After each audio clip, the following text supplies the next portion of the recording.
Hi hello ನಮಸ್ಕಾರ ಸ್ನೇಹಿತರೆ. ಬೆಂಗಳೂರಿನ ಮಾವು ಪ್ರಿಯರಿಗೆ ಇಲ್ಲಿದೆ ಒಂದು ಸಿಹಿ ಸುದ್ದಿ. ಲಾಲ್ ಬಾಗ್ ಮಾವು ಮೇಳ ಆರಂಭವಾಗಿದ್ದು ವಿವಿಧ ತಳಿಯ ಮಾವಿನ ಹಣ್ಣುಗಳು ಇಲ್ಲಿ ನಿಮಗೆ ಲಭ್ಯವಿವೆ. ಬೆಂಗಳೂರಿನ ಲಾಲ್ ಬಾಗ್ನಲ್ಲಿ ಮಾವು, ಹಲಸು ಮತ್ತು ಹುಣಸೆ ಹಣ್ಣುಗಳ ಮೇಳಕ್ಕೆ ಸಚಿವ ರಾಮಲಿಂಗಾರೆಡ್ಡಿ ಅವರು ಚಾಲನೆಯನ್ನ ನೀಡಿದರು.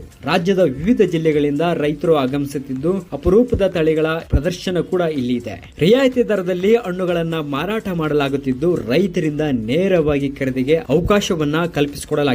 ಜೂನ್ 24ರವರೆಗೂ ಈ ಒಂದು ಮೇಳ ನಡೆಯಲಿದೆ. ಈ ಮೇಳಕ್ಕೆ ರಾಜ್ಯದ ಸುಮಾರು 10 ಜಿಲ್ಲೆಗಳಿಂದ ರೈತರು ನಾನಾ ಬಗೆಯ ಮಾವು ಮತ್ತು ಹಲಸಿನ ಹಣ್ಣುಗಳನ್ನ ತಂದಿದ್ದಾರೆ.